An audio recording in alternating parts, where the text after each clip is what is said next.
Thank you, Talia, for introducing the topic of autism and its importance. My name is Simone, and I will be further emphasizing the importance of this topic and discussing the evidence-based accessed in order to find the most appropriate and relevant clinical practice guideline in regards to this population. Following my explanation, my fellow peers will be presenting the critique of the New Zealand Autism Spectrum Disorder Guideline and the resource that we have created based on its recommendations. As previously mentioned, autism is an extremely important topic for speech pathologists to consider, and early intervention is key. Those who remain undiagnosed may be misunderstood, bullied, blamed, poorly supported, or miss out on effective treatment options, potentially receiving inappropriate intervention. Statistically, there is evidence that the prevalence of autism is rising in Australia, with a 79% increase from the estimated people who had autism in 2009.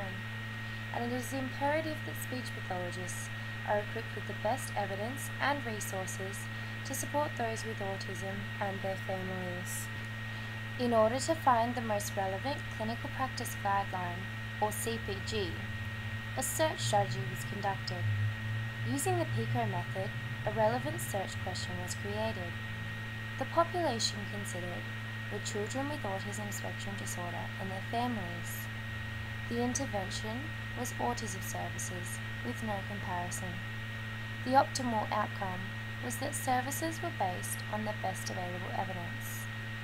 Using this format, a clear answerable search question was created, asking, what is the best clinical practice guideline available for children with autism and their families to ensure that service is based on the best available evidence? Considering this question, a concept map was created to ensure all key terms were included in the search. This concept table included adequate search terms, appropriate synonyms, and search symbols. Examples of words searched for Concept 1 included autism, or autism spectrum disorder, or ASD, and examples of words searched for Concept 2 were clinical guidelines, or treatment guidelines, or clinical practice guidelines. Common limits provided throughout the search included that the study participants were from 0 to 18 years of age, studies were in the English language, and practice guideline was selected as a publication type. Multiple databases and websites were accessed in our search. Initially, library databases like Medline, CEL, PsycInfo, and Embase were used, including as well as RMed. Medline was used as it encompasses information in the areas of allied health that relate to healthcare and communication disorders. During the search strategy, map term to subject heading was deselected. The keywords from the first column of the concept map were searched and combined by selecting OR, as were the keywords from the second column of the concept map. The two concept maps were combined by selecting and then the limits were applied. By searching library databases, there was a yield of 10 relevant clinical practice guidelines. Websites were then accessed, including the Royal Children's Hospital Melbourne, Autism Victoria, and Autism Spectrum Australia. In doing this, an additional clinical practice guideline was also accessed.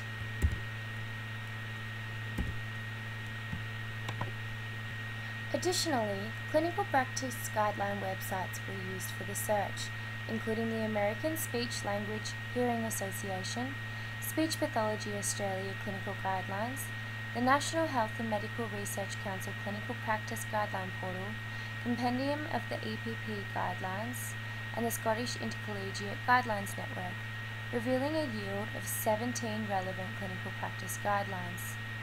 Following this, a Google Scholar search revealed an additional 2 clinical practice guidelines that were relevant to the topic of autism. The overall yield from the comprehensive search of multiple databases was 30 relevant clinical practice guidelines. Now, Eleanor and Deb will discuss the critique of our chosen clinical practice guideline.